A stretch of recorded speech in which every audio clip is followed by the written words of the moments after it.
Hey, y'all, welcome to Musical Miles Podcast, where live music and great stories take center stage. Today's episode is brought to you by our friends at Teton Guitars. Whether you're picking tunes around a campfire or taking the stage at your favorite honky-tonk, Teton Guitars delivers rich, soulful sound built for the journey. Learn more at tetonguitars.com.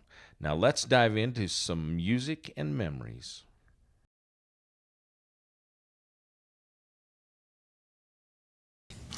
Hey, music lovers, this is Byron with Musical Miles Podcast. We're coming to you from Curb Record here in Nashville, Tennessee.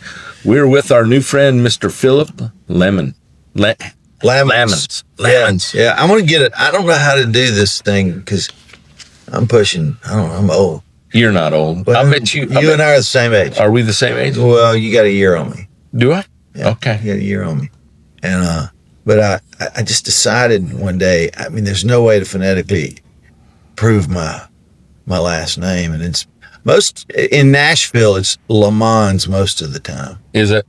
Yeah, and I go with it. I just don't. Yeah. You know. Well, you said to me yesterday when we met that before we got out here, we'd be Lammonds. so. Yeah, it is. It was in that conversation yesterday within the next 10 seconds. Yeah, exactly. And if you hadn't it, but you put that in my head. I know. I gave you the alternate. Yeah. Well, Mr. Joe Leathers introduced us yesterday. We got to interview Joe, and it was such a cool interview. And I could have talked to him for another hour, or maybe two, but we had some other appointments we had to get to. And so, but he introduced us, and we set this up, and this is really, really cool. Yeah. So we want to share a little bit. I got to do a little bit of research on you because we just met yesterday. That's right. But you have been, you've had a publishing deal here most of your career for 20 plus years here at Curb as a songwriter. Yeah. And have written songs and had cuts by some great artists, right? Yeah, sure. I mean, you Hootie and the Blowfish, I love that one. Yeah. That's cool. That's really cool. Josh Turner, Lee Brice, Kelly Pickler, Craig Morgan, all cool artists, right? Well, Blake Shelton. Hell yeah, there's just tons of things, Craig Morgan. Bunches and bunches. Lately, been a bunch of bluegrass stuff, Dan Tominski and. Oh, really? Yeah. That's something we haven't done much of. We went to one bluegrass festival last year. There's a bluegrass festival in Grand Targhee. Yeah. Outside. You've been to it? Sure. So, it's in August. It's at the same time as the Braun Brothers reunion in Chalice, Idaho. But the last day is Sunday. Braun's ends up on Saturday. We're going to try and go there because Lucas Nelson's playing. Okay. And we've seen Lucas several times. The Targhee. He's playing the Targhee. He's playing Targhee. We would, and I put in a request for an interview with Lucas. Don't know whether we'll get it, but love to interview Lucas. Well, it's funny the cyclical nature of all of it. I think about playing mandolin every morning. I get up and play my mandolin. See, that I'm just trying to learn the guitar, but I love the mandolin. I would love to. Well, they're very lovable. It's just like a puppy. That just barely won't. That's a great analogy. Like it won't do what you're trying to make it do. Oh, I'm sure. But you love it anyway. Yeah. It's got a little beagle puppy in it. Yeah, you're dealing with 8 strings instead of 6. Oh, it's not that. It's really, it's that it is just the sense of it's such a powerful little thing in the right hands. And I'm trying to give them those hands, and I hadn't developed it yet. But. Well, you're holding an incredibly beautiful sounding guitar. 1939. Yeah. D35. No. It's a J.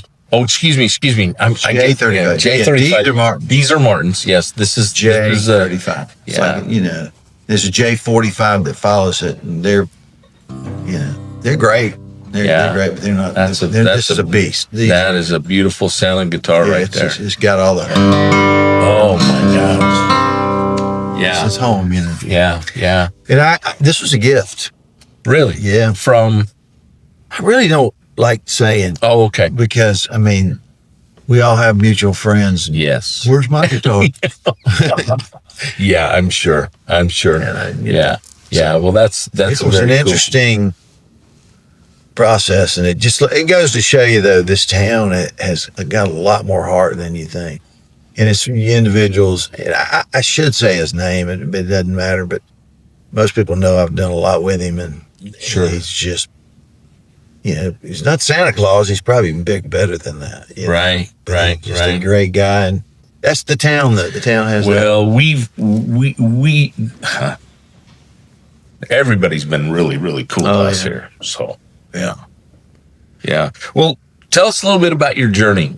We talked prior to getting started, but everybody in the family played for the most part. We had a lot of music. Upright pianos and a lot of. I actually laid on my back and listened to my Aunt Wanda. She would play, and you were playing all that gospel stuff, not gospel, but more Pentecostal. Okay. Is it? But she'd be like, be under the piano, and she would say, hit these notes. Yeah.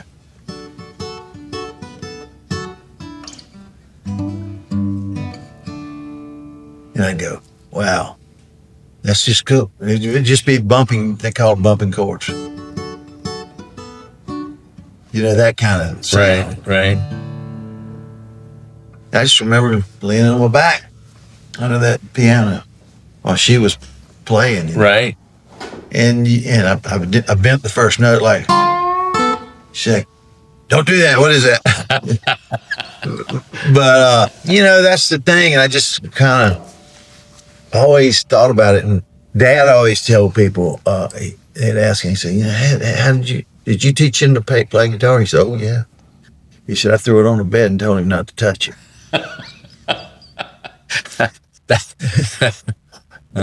So that's, and it sort of made a lot of sense to me. Sure. I think that's what he really did. Sure. But, yeah, don't touch it. And so it made you want to touch it. Exactly. Yeah. Exactly. Oh, that's great. And I still have not put it down. Yeah. It just, a marriage that I've been in for 37 years now. I'm married a goddess. And I can relate. Yeah, there you go. Yeah. But she really, that's what she has risen to every morning for that many years, is me in another room playing something on something. Yeah. Well, Miss Shenda's having to endure that now. So I started playing. I picked up the guitar at 15 and a rope, and I laid the guitar down and carried the rope, and I was a cowboy and roped and rodeoed and. I want to get one of them now. I want to be a cowboy. You want to be a cowboy? Well, we're going to talk about that because you got a great new album. But I love the horses and love the rodeo deal, but I love the music. But I never. My mom gave me a FG75 Yamaha in 1970. Wow. 75 or something. Did you keep it? Oh yeah. Good. But it's terrible. It won't keep it. It won't stay in tune, and I had the neck reset and had a luthier work on it, and it's better than it was. But aren't those the ones that everybody's looking for right now? I don't know. I don't know enough about them. But it's anyway. I would never get rid of it because it was a gift from my mother, but anyway, I picked up the guitar again. In a year ago in December. So I played every day. I can't imagine the gifts from my mother that I gave away or lost. Well, yeah. Yeah. I think your mother my mother kind of actually set it up a few times just for me to lose it. So I wouldn't know what thing was. Yeah. She'd hide things. Well, you think about, yeah. Same deal. When both our parents are gone. And so lots of cool memories and they're never gone. They're never gone. No, that's right. But a lot of cool gifts. But I picked up the guitar again and started playing. And so Miss Shenda hears it every morning. I'm in my office with my coffee and playing on that guitar, trying to figure it out. And I don't know that I'll ever figure it out. But it's not going its own, man. It's 10 fingers, 6 strings, and whatever else on here. Well, and you got to have some rhythm, and it's a little bit. I compare it to rodeoing and rope and riding a horse. If you could, because there's a lot going on when you're roping, right? You're riding a horse and swinging a rope. And I didn't know anything about that either. I was always intrigued by that. What do they call the guy in the back? The healer. The healer. That was me. And my buddy, Brice Long, who's one of the greatest. We love Brice. I have interviewed Brice. I met him in Montana. Yeah, well, Brice and I are really, really close friends. He's a great guy. Yeah, but he was he's very talented. But I just never could see the physics of how that worked. Right. That you're going to get two legs on the back of that cow. Yeah. Just by the rope laying on the ground. Yeah. And then I actually saw saw it in action. Just standing up. Yeah. And well, it's speed, it's timing. It's no different than a guitar. I'm just telling you. Yeah. It has a lot to do with timing and I just watched that and watched that and watched that everything, and I'm going just to watch. Yeah. And Brice. So Brice, I met Brice in Whitefish, Montana at the Songwriter Festival there, and got to interview him. And when he found out, I spent 13 years in the cowboy rope business. I ran a company that made ropes. And he said, which one? And I said, Gator Ropes. He said, I used y'all's ropes in college.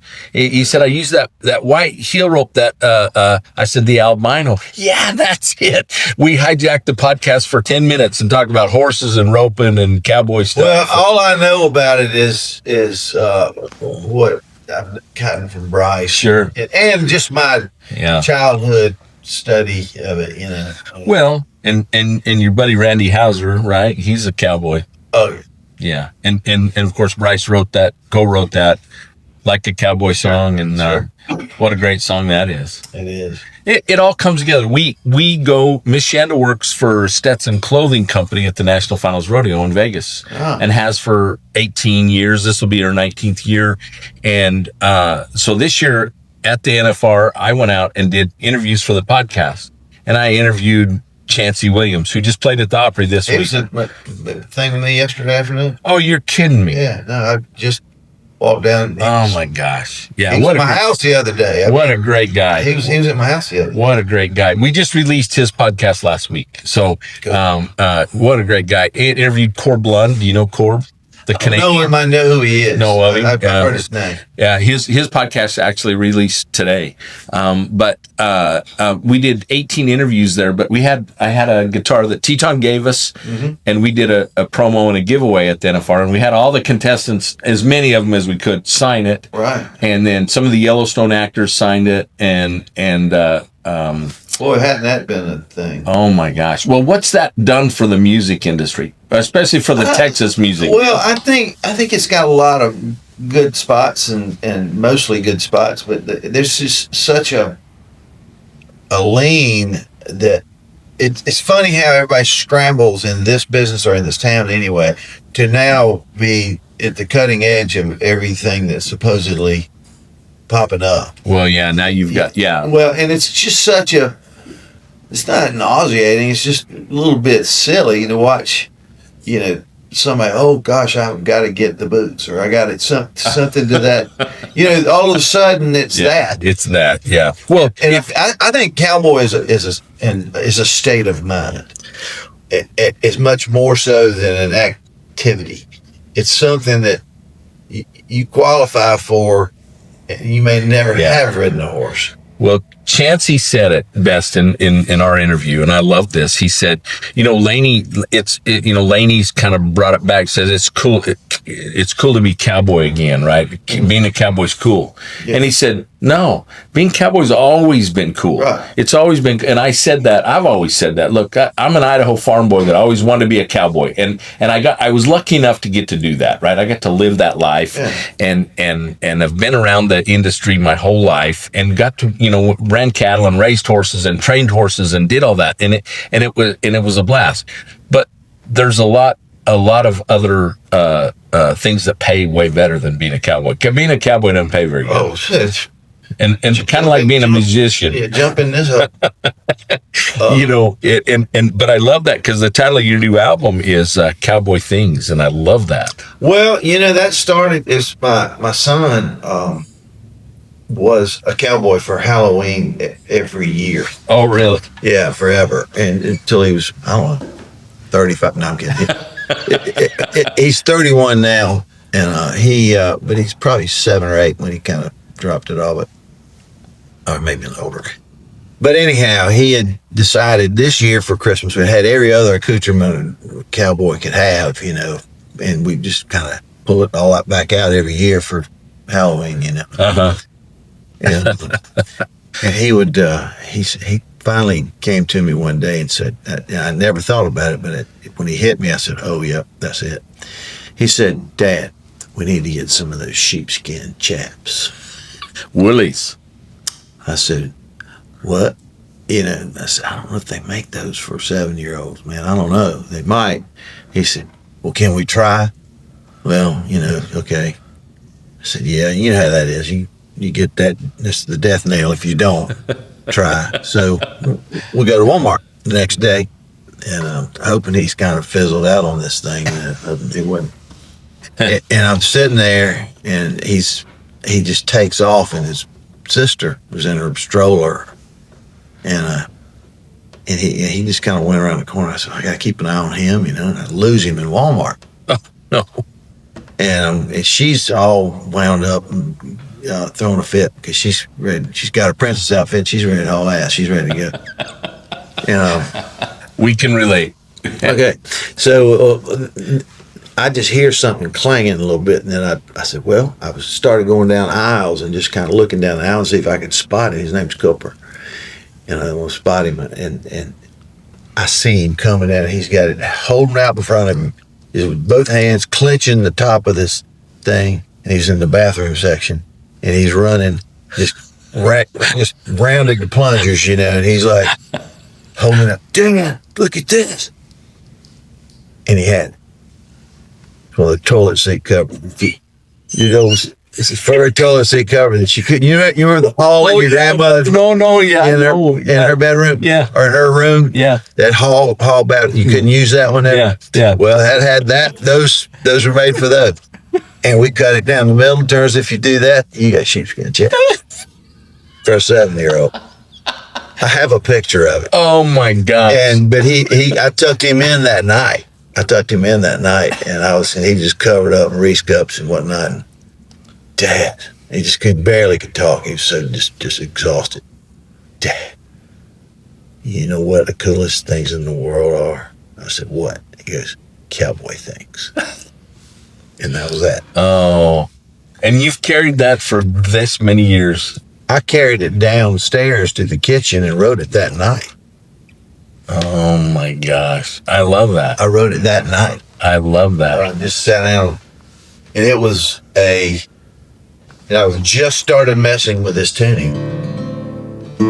It's this tuning here.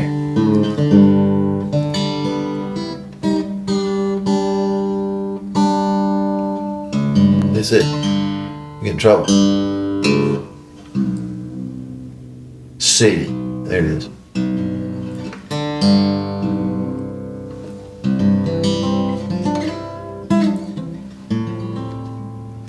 Yeah.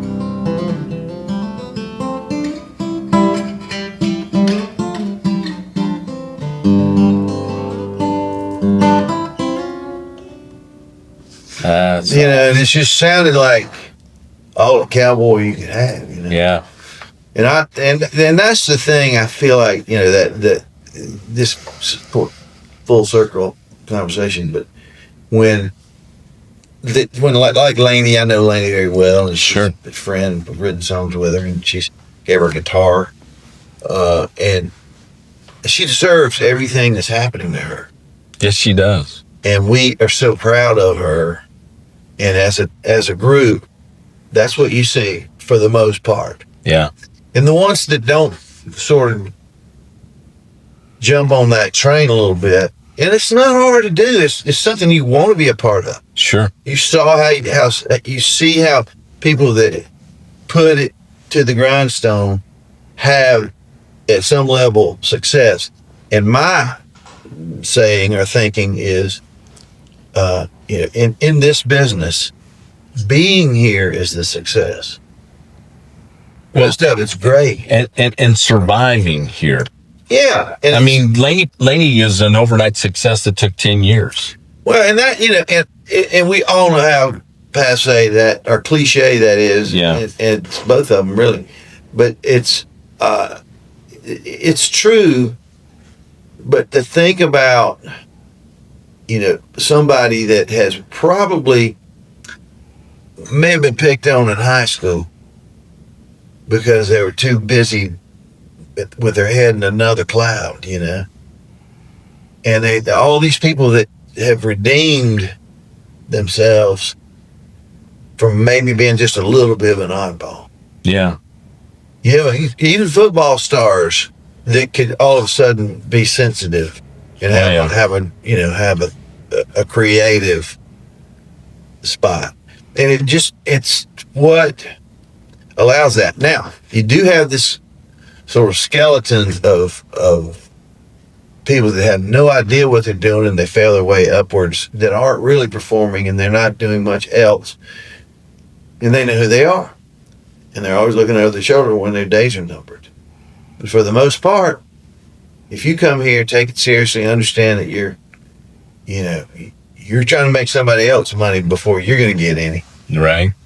And you're trying to make a difference, with your own personal goals.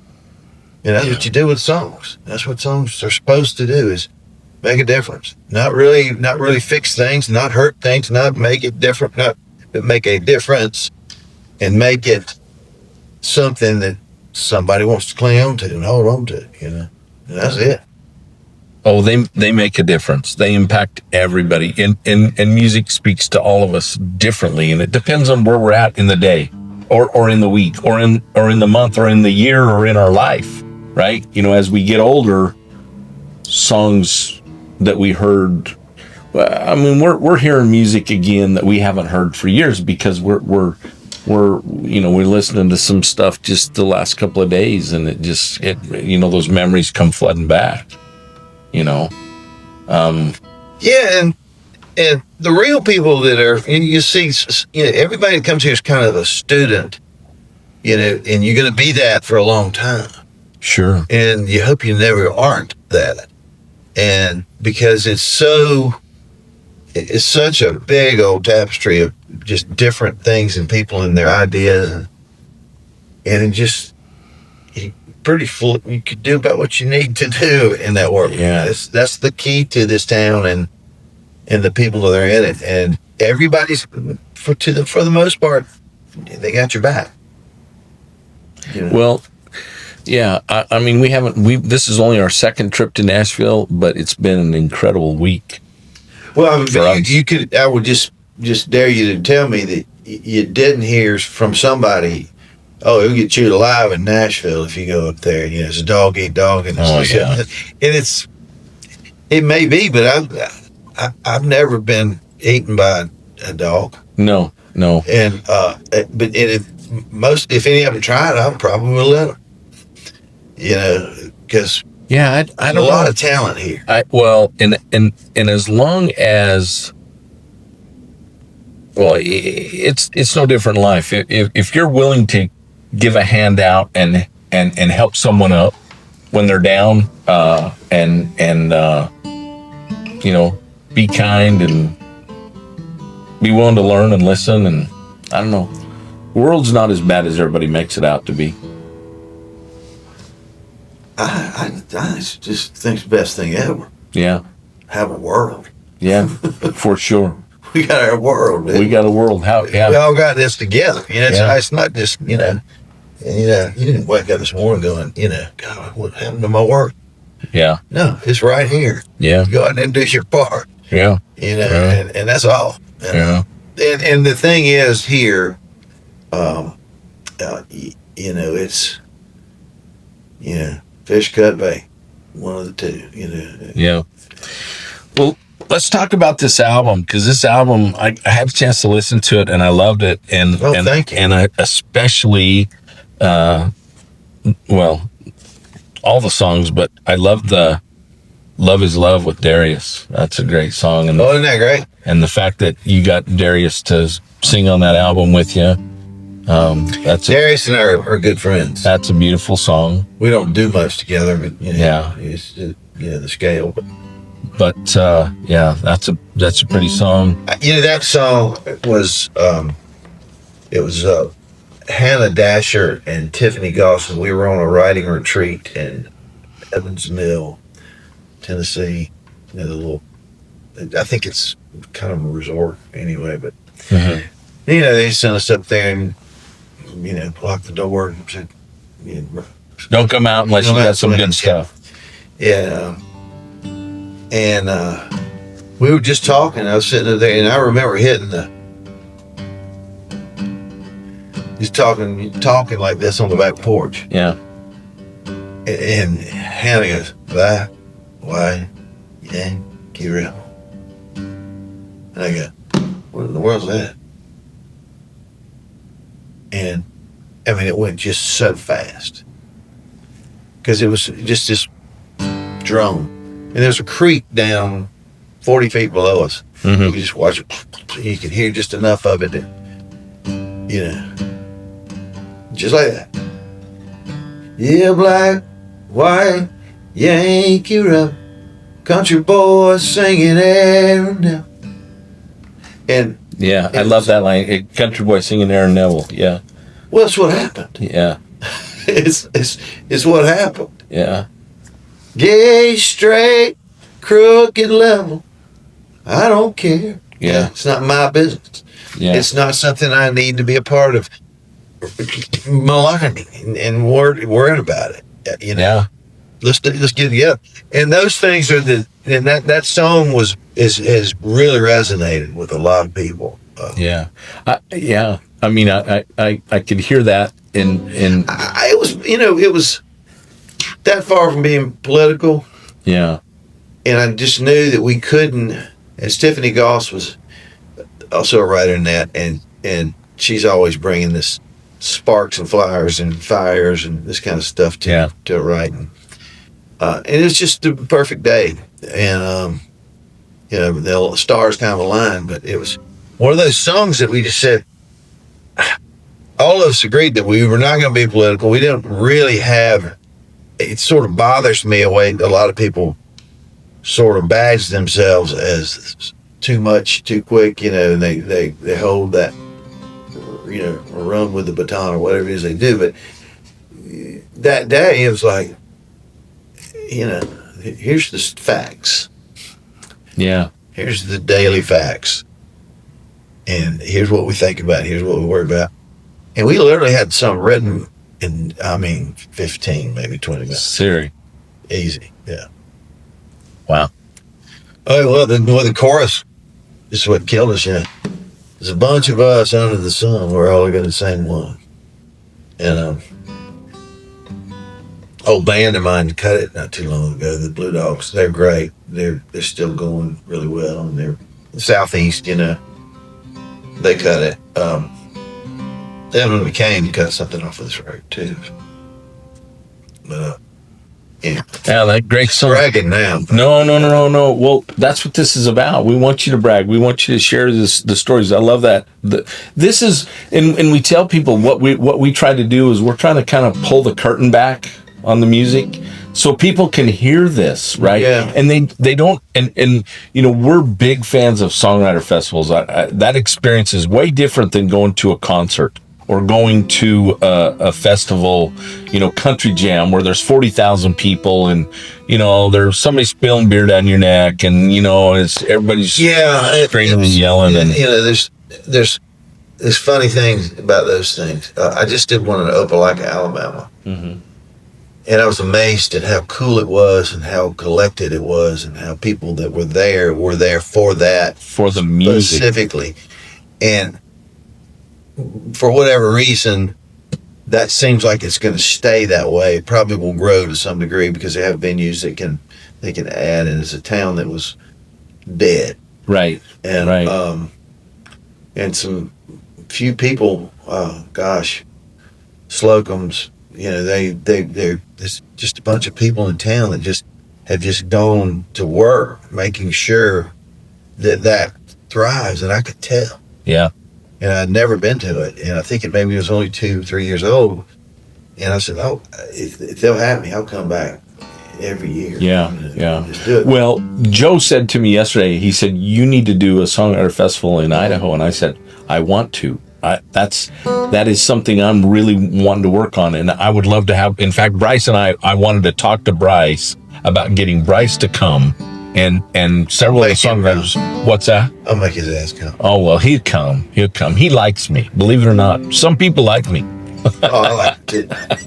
But no, let's keep talking about this album, because the next song that I love. We do one in the Bahamas. Yes, yeah. Well, and they do the one in Key West, and they do them. We kept ours to a size because the island can't hold so many. Oh, right. Well, they Django Walker does one in Belize. And we got to interview Django. Oh, what a cool guy. Yeah, and got great stories about his dad. You did? Oh, yeah. It's one of my favorites. You see, verse and chorus, maybe.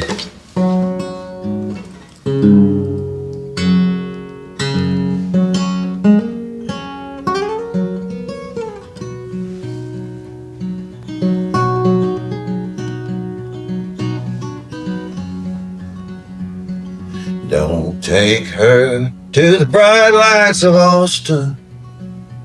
They shine like diamonds. Play with her, man.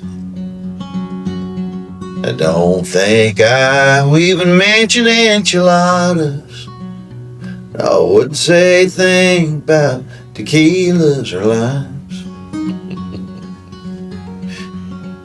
You don't want her down at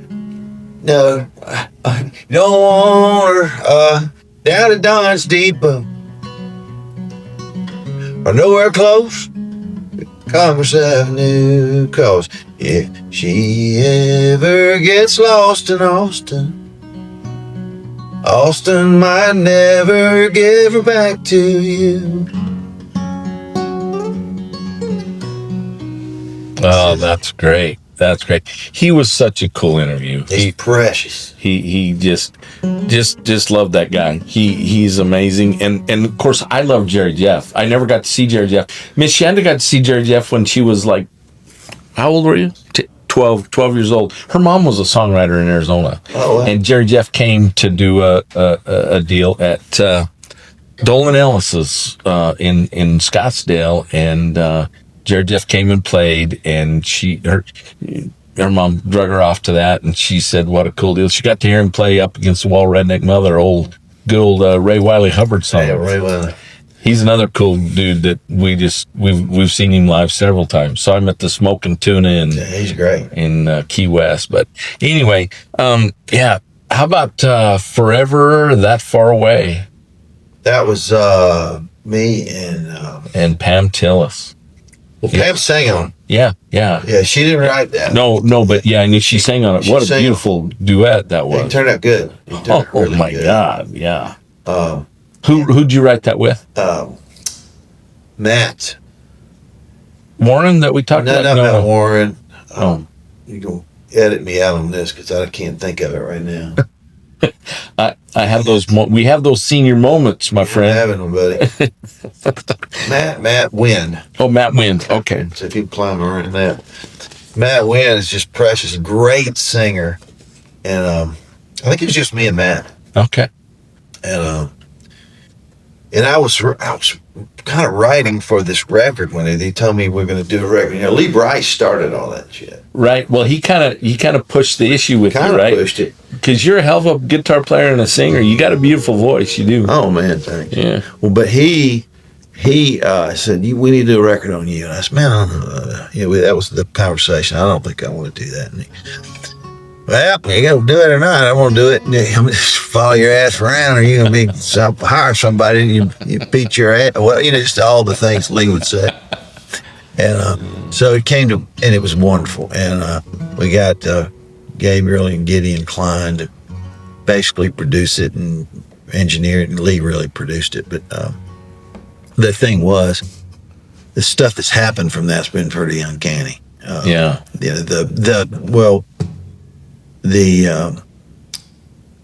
the song with Darius is just gone weird and nuts. People love it, and and really, just songs like "What I'd Pay to Do."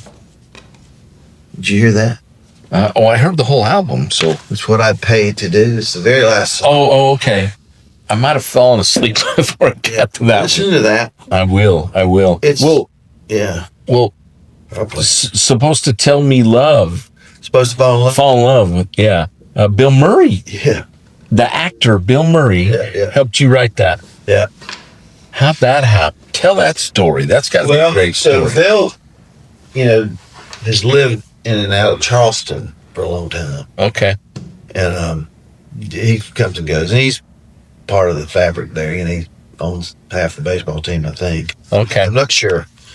And I really hate to say too much about, what I think I know, which I don't really, I know him reasonably well. Sure. And he knows me. Sure. To speak, hey, he answers my phone if I call him probably 20% of the time. And so anyway, he just came backstage after, and it was that song, "Love Is Love." Okay. He came backstage after I played that solo. I did a solo at a show with the Blue Dogs at the Music Hall in Charleston. Just me and a guitar, Mm-hmm. and there's a bunch of people. And he walks backstage and says, and I'm standing there looking, hey, what are you doing? And I knew him already. Sure. Don't get me wrong, we had this glancing blows of meeting. Sure.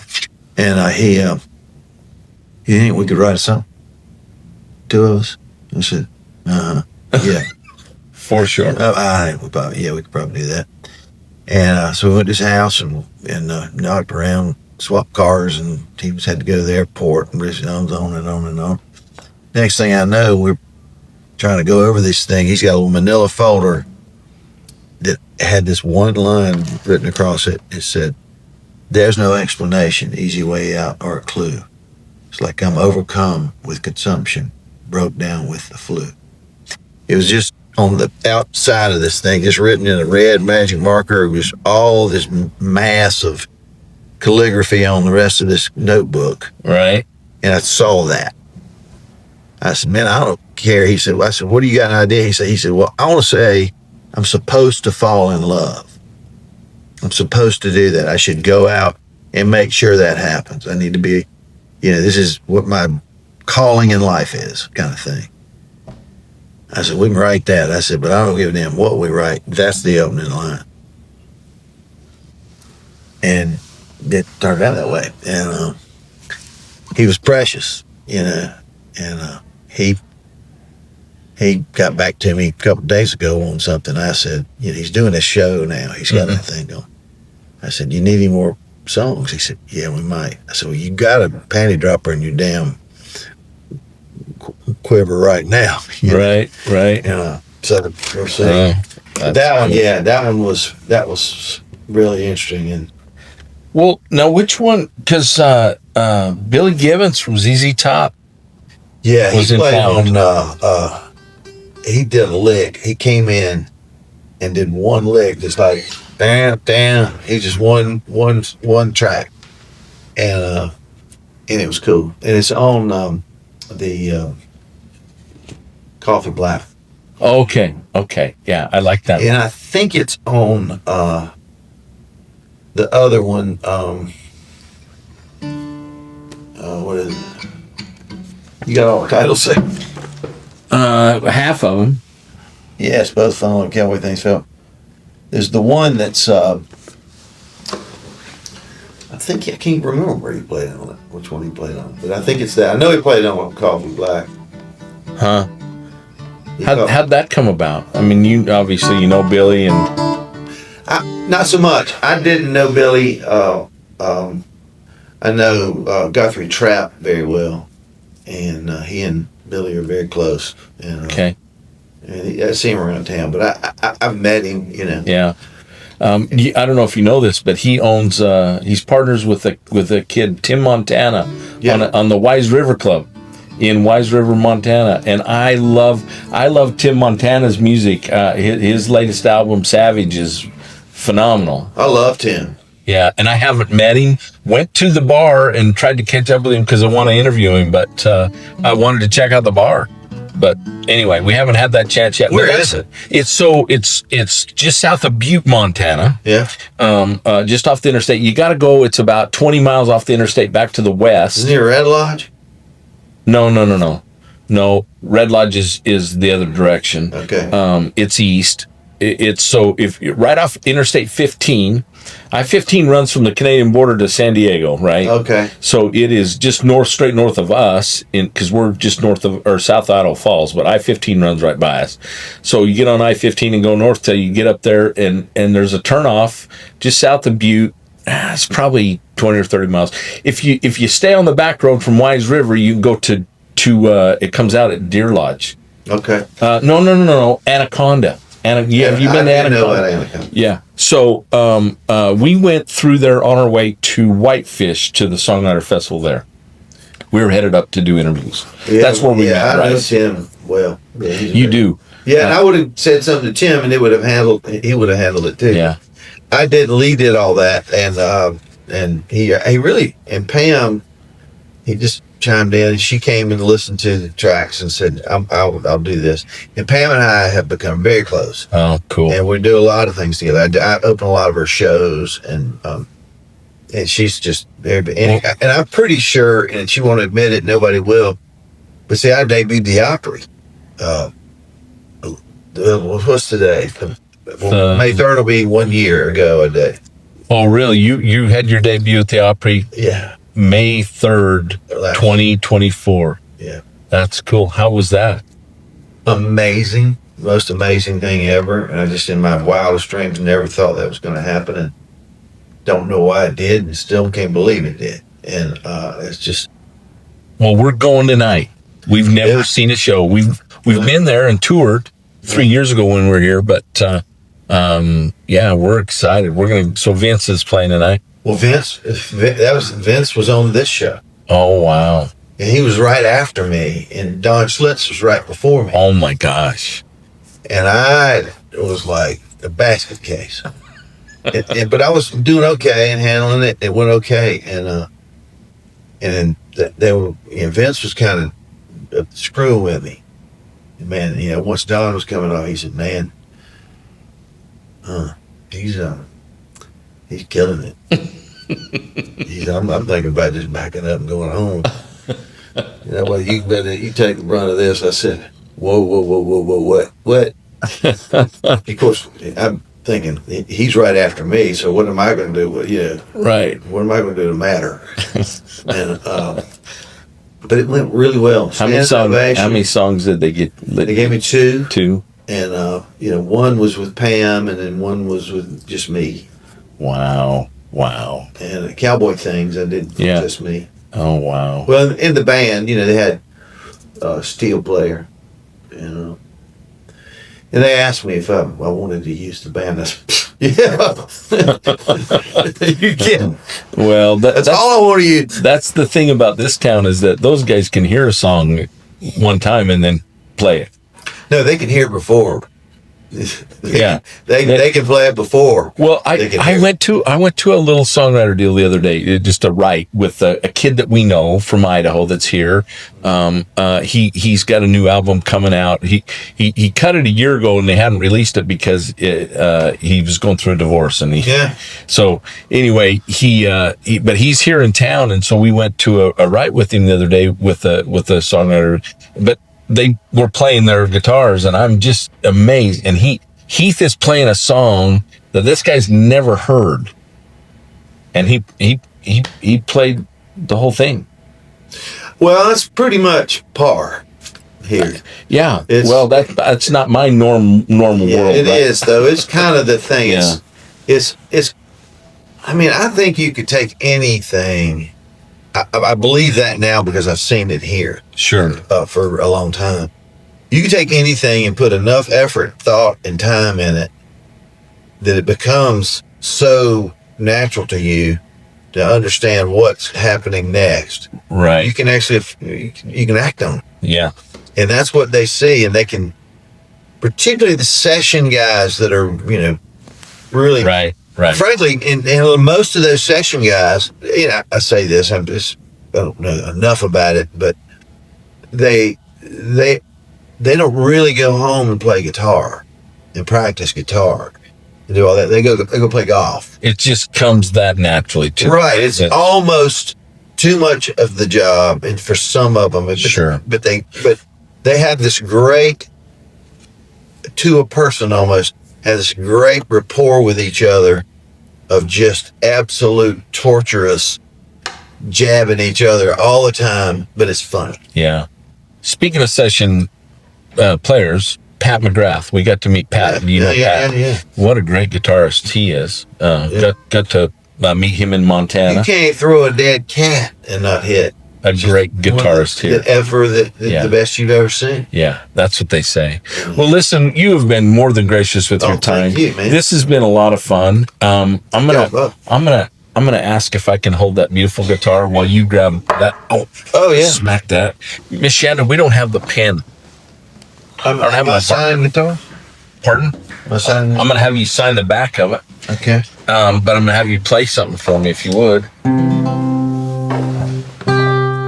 What do you think? What do you mean play? You know what? The Cowboy Things.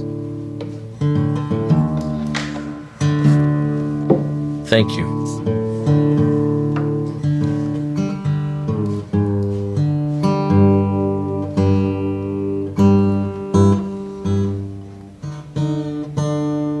Now what's the capo? Oh, yeah.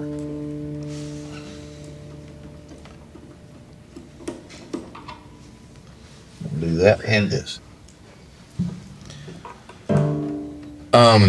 Yeah, what tuning do you call that? I don't know what it's called. It's open G with drop C. Okay. And I don't know what it's called, and I use it like a lot. No, yeah.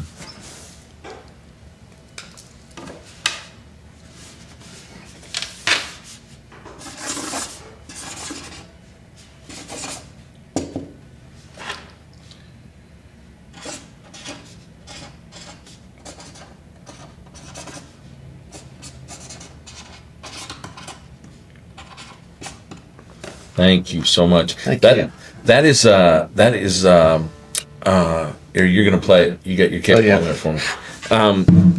That is willow, side and back, and spruce top. Willow. Yeah, doesn't weigh nothing.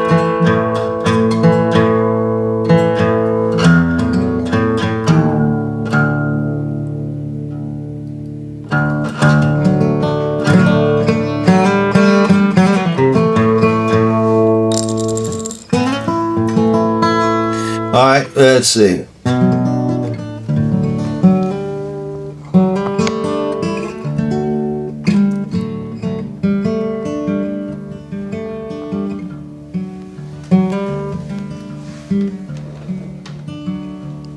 He ropes and he rides, sitting way up high on 15 hands of Palomino Mac.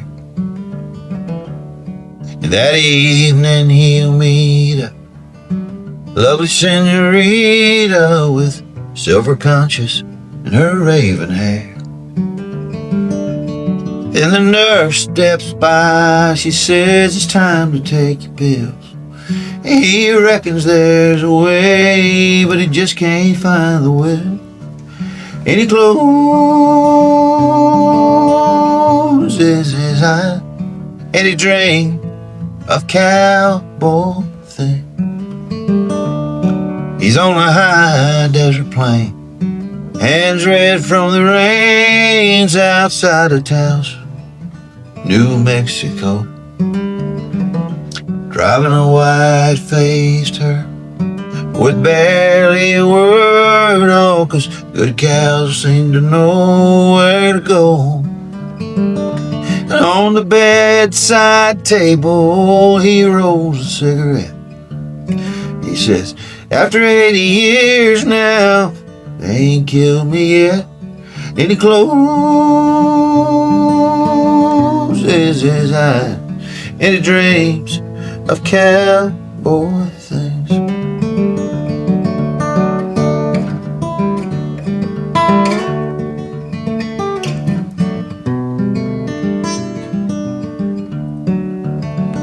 Now he's dressed up like a dandy, and he tells me he's headed to a dance hall tonight.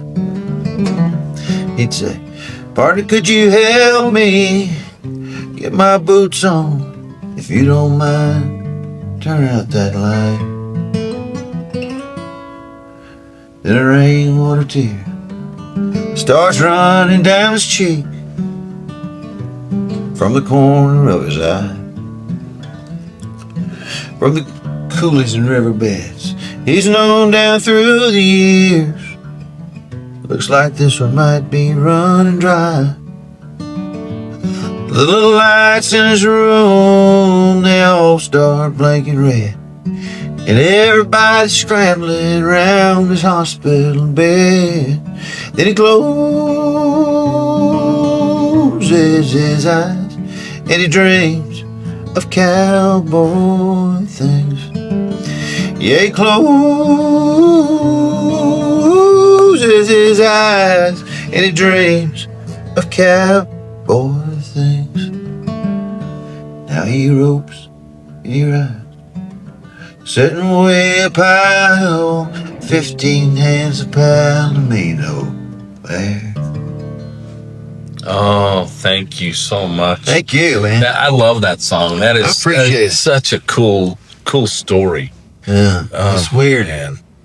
One of those drop in one ear. So, how'd that come about? I mean, my son said Cowboy Things. Yeah. I thought how childish that sounded. You had a little bit of such a Cowboy Things. yeah, It's big, tiny. yeah, And it just felt like, what's the story? Why does it matter? And that, yeah, and who's going to care? Because I wanted an old cowboy to understand. yeah. Those are important things to him. Oh, extremely. And as an old cowboy myself, that stuff, Right. that song speaks to me, and would have really spoke to my dad and lots of old cowboys I know. So I love that. Well, and that's the point. Yeah. It's just try not to be exclusive. It's just kind of like the songs aren't about me. They're not what I am. And Sure. They're not what I do. And they could be, but we'd all be bored stiff. But I do think, if you have a remote, if you're going to get in this and bother with it, it's just put everything you got in it in your heart. That's all you got. Well, it shows in your music, and I love it. And thank you so much again for taking time. This has been really, really cool. And I guess we're going to have to put together a songwriter festival in Idaho and have you come out. I'm going to think you need to. Yeah, you probably want to do that. And bring Brice. I'll bring Brice. I ain't worried about him. I can gas him and bring him. Well, we look forward to it. I just put it like a bottle of bourbon on a stick. There you go. There you go. Good bourbon, though. There you go. Yeah, I agree. Well, listen, hey, this has been a lot of fun. Thank you. Mr. Phillip Lammonds. Good shot. I was working on it. You nailed in it. my head while you were playing Lammonds. Like lemons, only Hammonds. It's like I can't remember my own damn name. I apologize to Matt Wynn. No, that's okay. You know what? Matt will probably never see this, but maybe he will. Hopefully. I'd be surprised. Yeah. Well, I'm looking forward to it. But this has been a lot of fun. Hey, where can they find your music? Apple's. It's on Apple. It's on Spotify. It's on all your places you steal your music. Yeah, we can talk for hours on that. Well, listen, I'm just in because they invited me. Yeah, it is what we're doing now. It is what it is, right? Well, doing now. Thank you. Hey, for Musical Miles Podcast, I'm your host, Byron, coming to you from Curb Record here in Nashville, Tennessee. Woohoo! We'll see you somewhere down the road. Adios for now.